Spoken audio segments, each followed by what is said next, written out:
to keep the United Kingdom safe and prosperous. Will be aware that along with the noble Baroness Lady Kennedy of the Shores, that she and I and our families have been sanctioned by the Chinese Communist Party for, amongst other things, speaking out against the treatment of the Uyghurs in Xinjiang, against the atrocities that were committed in Tibet, the threats almost daily to Taiwan, and the terrible destruction of democracy, the incarceration of lawmakers and pro-democracy advocates in Hong Kong, including the British citizen Jimmy Lai.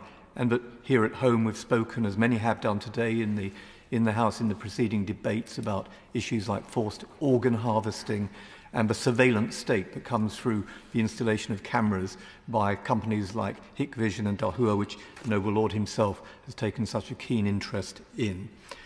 My Lords, in the light of all that, the noble Lord won't be surprised to hear me reiterate a point made by the noble Lord, Lord Newby, that was made in another place earlier today by my good friend, Tim Lawton, Member of Parliament, who is also one of those who's been sanctioned, and who expressed surprise that those of us who had been put in invidious position were not told anything about the activities that were said to be taking place across the parliamentary estate. And I wonder if the noble Lord would look at that issue again and just have some regard to those who have obviously a direct interest in this. The Foreign Influence Registration Scheme contained a power to place a foreign power in the enhanced tier. That will require, my Lords, parliamentary approval. What is the proposed timetable? Can it be accelerated? Will the Chinese Communist Party regime be on that list?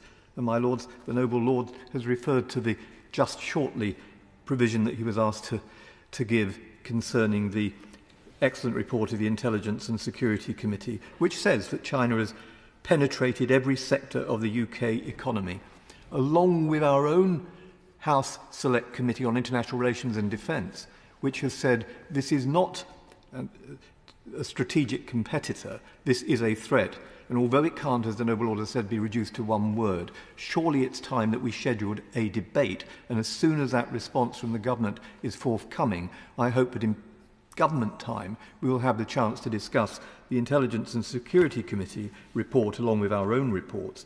And finally, my Lords, will the leader also urgently consider establishing a small joint committee of both houses to review infiltration, espionage, the subversion of our democratic institutions here, but also the effects on places like our universities, and attempts to silence those of us and our families who have been sanctioned by the CCP? Well, my Lords, I pay tribute to the persistence and the courage of the noble Lord, I will call him my noble friend, Lord Alton, in his long-standing witness against the brutalities which he has described, and the assault on democracy, for example, I referred to in the oppression in Hong Kong that we have seen. My Lords, I also obviously deprecate, as the government does, the concept of, the absurd concept actually, of people in your Lordship's house and in the other place being sanctioned. By whom?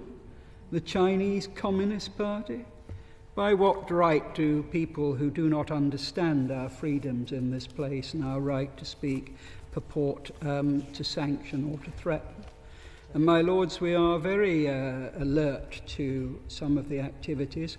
This is why these so-called police service stations, which perhaps should never have been allowed to grow in the first place, have been closed down, and we don't assume they're being closed down, we are checking that they have been closed down. So if he asks specific questions about the Pfizer provisions, timing and scale, if I may be advised on that and write to the noble Lord on that question. But, my Lords, those powers are there. I quoted the Director General of MI5 saying how welcome they are, and I can assure your Lordships that we will be pursuing those. My Lords, this is an unusual situation that we're dealing with a matter of great